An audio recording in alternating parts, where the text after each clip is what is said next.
Pas facile de garder sa motivation pendant l'écriture d'un roman.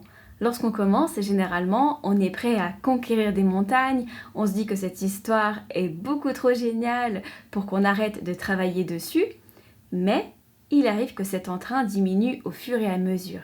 Les difficultés s'accumulent, on ne trouve plus le temps, on ne voit plus que les défauts. Alors, comment rester motivé? Voici mes solutions.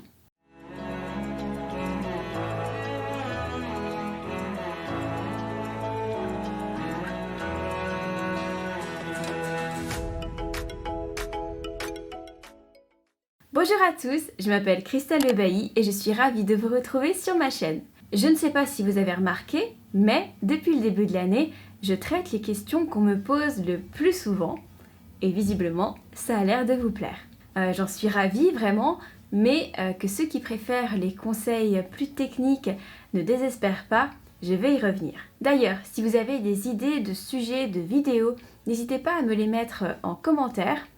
Et pour plus de contenu, n'oubliez pas de me suivre sur les réseaux sociaux, notamment Facebook et Instagram, car je poste des contenus dédiés aux auteurs là-bas aussi. Le sujet qui va nous occuper aujourd'hui est la motivation. Un roman, c'est dur à écrire, ça prend du temps et il n'est vraiment pas facile de rester motivé sur la longueur. Je ne sais pas vous, mais moi j'ai envie d'abandonner mes manuscrits une bonne dizaine de fois pendant l'écriture. C'est un vrai challenge de mon côté de rester motivé et d'aller au bout du projet. Et vous vous dites, tu plaisantes, t'as écrit 3 romans, impossible qu'on ait les mêmes problèmes. Moi j'ai jamais réussi à en terminer un seul. Eh ben si, c'est juste que j'ai des petites astuces et que je vais vous parler de tout ça maintenant. Premier point, trouver sa méthode. Je vous en ai déjà parlé dans les vidéos comment écrire un roman jusqu'au bout et comment écrire davantage. Mais je pense qu'il est très important de trouver son rythme. Quand êtes-vous le plus créatif? Quand avez-vous le plus de chances de pouvoir écrire? Le matin, le soir, à la pause déj, le week-end? Attention, ça ne veut pas dire que ce rythme est figé dans le marbre et que vous devez vous y accrocher s'il ne fonctionne plus. Il y a quelques mois, j'écrivais le matin. Maintenant, j'écris le soir. Pourquoi ça a changé? Je ne sais pas. Mais j'ai suivi mon instinct et j'ai fait disparaître pas mal de remises en question. Par exemple, lorsque j'écrivais le matin, à la fin, j'écrivais peu et assez laborieusement.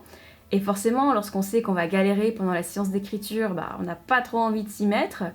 Maintenant, j'ai trouvé ce qui me convenait et je suis du coup beaucoup plus détendue et impatiente de me consacrer à mes projets. Aussi, ce qui aide beaucoup, c'est d'avoir instauré une routine.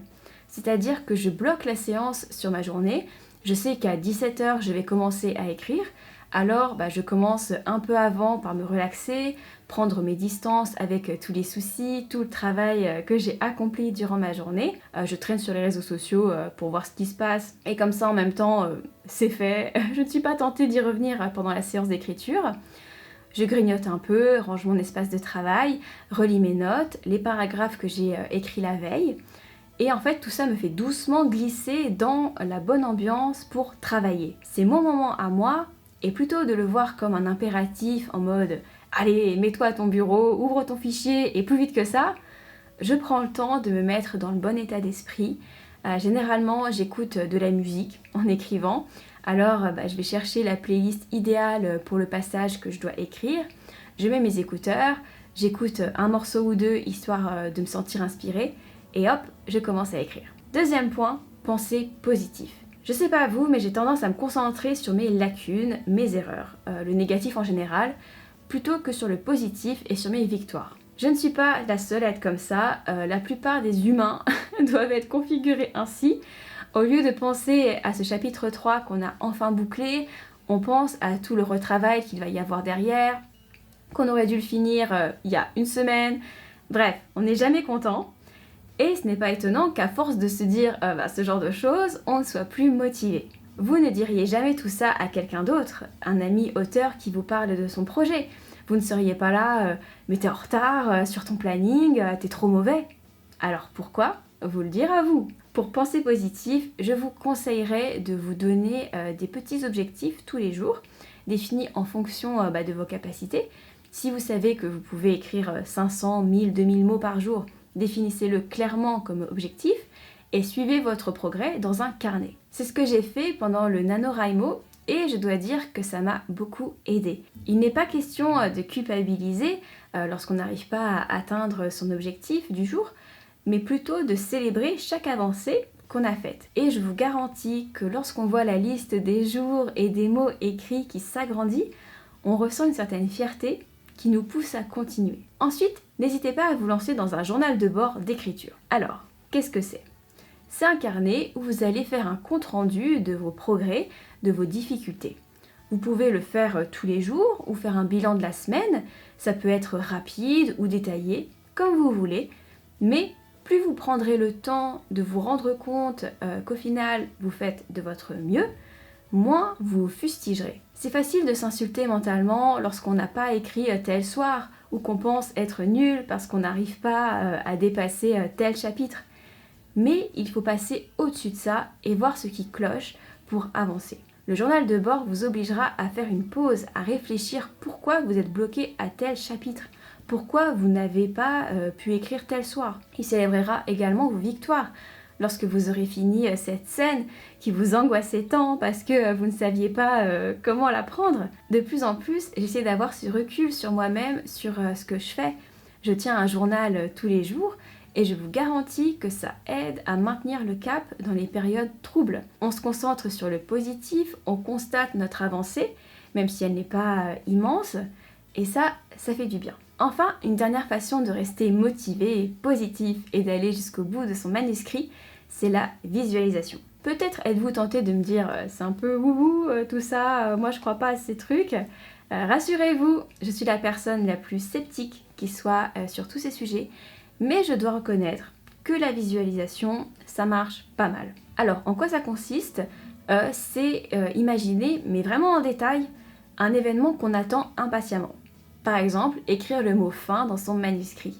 Lorsque j'ai une perte de vitesse, que le chemin me semble trop long, je m'imagine poser le point final. Je vois mon ordinateur, mon bureau, et surtout je ressens le soulagement, la fierté qui accompagne chaque fin de projet. Ou alors je m'imagine tenir le livre entre mes mains, je vois la couverture, le titre, le papier, je me vois le ranger dans ma bibliothèque à côté des autres livres que j'ai terminés, et à force, ça me redonne la motivation qui me manquait. Troisième point, accepter les baisses de régime.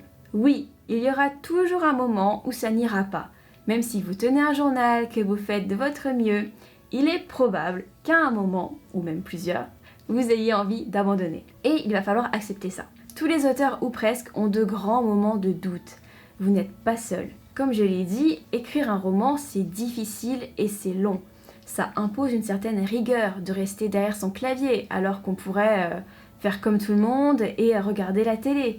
Les autres écrivains ont toujours l'air de mieux s'en sortir que nous. Et puis après tout, il y a tellement de livres sur le marché, à quoi ça sert qu'on se casse la tête ? Oui, on déprime tous, alors ne vous dites pas que vous n'êtes pas un écrivain et que votre histoire ne mérite pas d'être racontée juste parce que vous avez des doutes. Ça c'est fait.